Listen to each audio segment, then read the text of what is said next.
Day 143. A late one tonight, but we're not missing. Let's start with the motivational quote. It says, "You gain strength, courage, and confidence by every experience in which you really stop to look fear in the face." Again, you gain strength, courage, and confidence by every experience in which you really stop and look fear in the face. Because what I've noticed in life is when you truly look fear in the face, it is an opportunity to humble yourself and to remind yourself that you are so small and God is so big. Because in my life, so many times I will have prayed for, hey God, please just give me the opportunity to be courageous. Or hey God, please, I won't even pray it like that, actually. More often, what I did in previous seasons of life is I'd say, hey God, please help take my anxiety away. Hey God, please help me to be more patient. Hey God, please help me to be more brave. But the problem is, I don't think I would just wake up the next day and all of a sudden, like, the fear element and my brain chemistry just changed, and all of a sudden I was just more courageous, ready to face anything that came my way.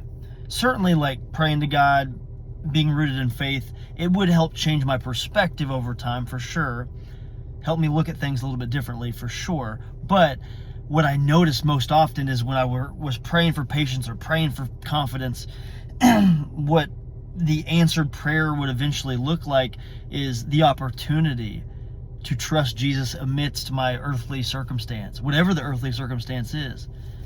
And sometimes those chips aren't always falling in our favor. But again, you can gain strength, courage, and confidence by looking fear in the face. So like if I'm praying to God and saying, hey God, help me be stronger, help me be more courageous, help me be brave, help take away my anxiety. Well, what am I going to do then when I have the opportunity to do something challenging, or when I'm in the midst of some life storm and I make that conscious decision to trust His will over my own and to trust His provision over my own earthly anxiety and fear? Because when you step into those hard things and you truly look fear in the face, and then you overcome that hurdle because you trusted Him more than you trusted your earthly mind and your earthly fear, that's where the growth comes in. You can really build a foundation off of that. But because I've always talked about this comfort crisis that we're in, especially in America, because we can live an easy life if we really choose to. We can decide to never be cold. We can decide to never sweat. We can decide to not do hard things and just always try to live rhythms of life. That's the path of least resistance. But the problem is when you do that too long, months and months and years in a row, you simply will not know how to deal with the hard things. And sometimes the hard things that will eventually come your way are unavoidable. So my call to myself and my reminder to me and anyone ever listening to this is, don't only read these words, but truly believe it, that you will gain strength, courage, and confidence if you stop and you look at whatever situation you're dealing with,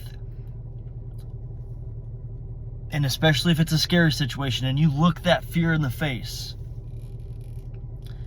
and you allow yourself to get uncomfortable and figure out how to be comfortable being uncomfortable through relying on Jesus, knowing that His provision will prevail, knowing that His will needs to be prioritized over your own. Proverbs chapter 3, verses 21 through 26. It says, "My son, do not let wisdom and understanding out of your sight. Preserve sound judgment and discretion. They will be life for you, an ornament to grace your neck. Then you will go on your way in safety, and your foot will not stumble. When you lie down, you will not be afraid. When you lie down, your sleep will be sweet. Have no fear of sudden disaster or of the ruin that overtakes the wicked. For the Lord will be at your side, and you will keep your foot from being snared." Have no fear of sudden disaster. Your sleep's going to be sweet. You won't be afraid when you lie down. And you got to think, like, back then, there was a lot of fighting going on and war and people trying to take over people's land and take advantage of people that were not prepared. I can't even imagine the anxiety that must creep in. And we have our own life storms.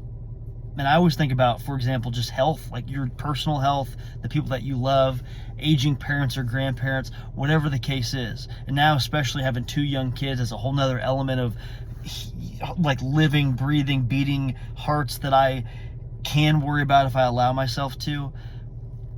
So I can relate to this scripture in my own way of just, am I really leaning on God? It's easy to say it, but throughout your actual days and weeks and rhythms of life, are we truly leaning on God and His provision and His grace more than we allow ourselves in our earthly mind to be consumed with fear and anxiety and worry?